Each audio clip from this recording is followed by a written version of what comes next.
بنی اسرائیل میں ایک شخص تھا جس کی بیوی نہایت حسین تھی، جس پر وہ اسرائیلی فریفتہ تھا۔ چنانچہ جب اس عورت کا انتقال ہو گیا تو اس اسرائیلی کو بڑا قلق ہوا اور ایک مدت تک وہ اسی عورت کے قبر پر بیٹھا روتا رہا۔ اتفاقاً حضرت عیسیٰ علیہ السلام کا ادھر سے گزر ہوا تو انہوں نے اس اسرائیلی کو پریشان حال دیکھ کر اس کا سبب معلوم کیا۔ جب اسرائیلی نے اپنا واقعہ بیان کیا تو وہ حضرت عیسیٰ علیہ السلام نے دریافت فرمایا، کیا تو چاہتا ہے کہ میں اس کو تیرے لیے زندہ کر دوں؟ اس نے عرض کیا کہ ہاں حضور، یہی میں چاہتا ہوں۔ چنانچہ جب حضرت عیسیٰ علیہ السلام نے اس قبر کے مردے کو آواز دی، قبر سے ایک حبشی غلام جس کے ناک کے نتنوں، آنکھوں اور جسم کے دوسرے سوراخوں سے آگ کی لپٹیں اٹھ رہی تھی، حضرت عیسیٰ علیہ السلام کو دیکھتے ہی غلام نے کلمہ پڑھا۔ اسرائیلی نے یہ دیکھ کر عرض کیا، حضور مجھ سے غلطی ہو گئی، میری بیوی کی قبر تو دوسری ہے۔ یہ سن کر حضرت عیسیٰ علیہ السلام نے حبشی کو حکم دیا کہ تم اپنی قبر میں واپس ہو جاؤ۔ چنانچہ وہ مردہ ہو کر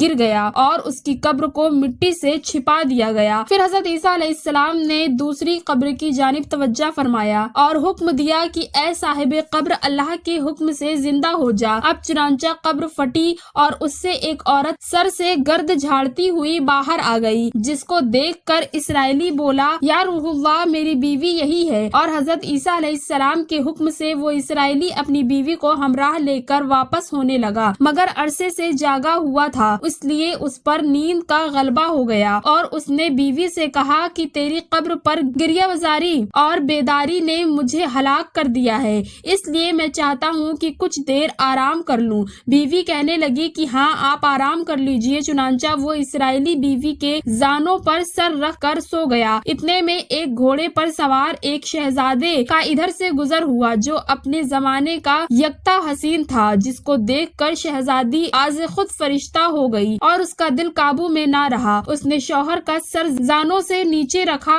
اور فرتے محبت اور غلبے عشق سے مجبور ہو کر شہزادے کے سامنے جا کھڑی ہو گئی۔ ادھر جیسے ہی شہزادے کی نظر اس پر پڑی، وہ بھی اس کو دیکھ کر اس پر فریفتہ ہو گیا اور عورت کی خواہش پر اس کو اپنے گھوڑے پر بٹھا کر لے گیا۔ چنانچہ اس کے شوہر نے بیدار ہو کر جب اپنی بیوی کو نہ پایا تو نہایت پریشان ہوا اور اس کے ملنے کی تدبیر سوچنے لگا۔ سوچتے سوچتے آخر اس کے نشان قدم پر چل کر اپنی بیوی کو تلاش کر لیا، جو شہزادے کے پاس پہنچ چکی تھی۔ ان کو دیکھ کر اسرائیلی نے شہزادے سے عرض کیا کہ یہ میری بیوی ہے، آپ اس کو چھوڑ دیجئے۔ ابھی شہزادہ کچھ کہنے بھی نہ پایا تھا کہ اس عورت نے کہا، میں تیری بیوی نہیں ہوں بلکہ شہزادے کی لونڈی ہوں۔ یہ سن کر شہزادہ اسرائیلی سے کہنے لگا، کیا مجھ سے میری لونڈی کو لینا چاہتا ہے؟ اس نے کہا، خدا کی قسم یہ میری بیوی ہے، جس کو میرے سردار حضرت عیسیٰ علیہ السلام نے مرنے کے بعد میرے لیے زندہ کیا ہے۔ ابھی یہ گفتگو ہو رہی تھی کہ اتفاقاً حضرت عیسیٰ علیہ السلام بھی وہاں تشریف لے آئے، جن کو دیکھ کر اسرائیلی کہنے لگا، یا روح اللہ، کیا یہ میری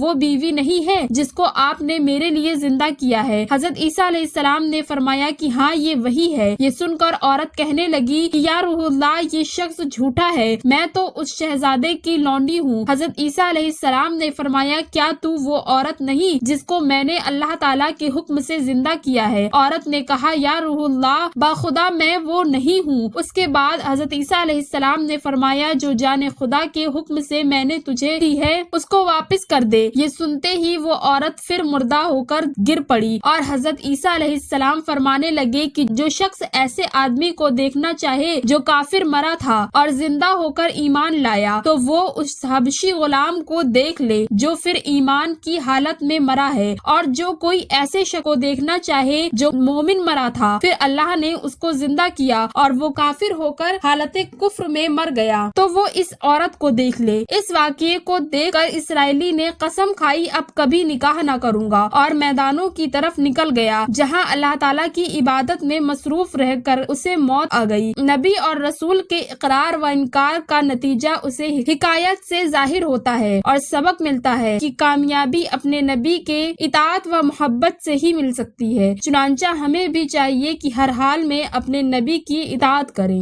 امید ہے کہ آج کی ویڈیو آپ کو پسند آئی ہوگی۔ اگر آپ کو یہ ویڈیو اچھی لگی تو اسی طرح کی ویڈیو دیکھنے کے لیے ہمارے اس چینل کو ضرور سبسکرائب کیجیے۔ ملتے ہیں اگلی ویڈیو میں، تب تک کے لیے اللہ حافظ۔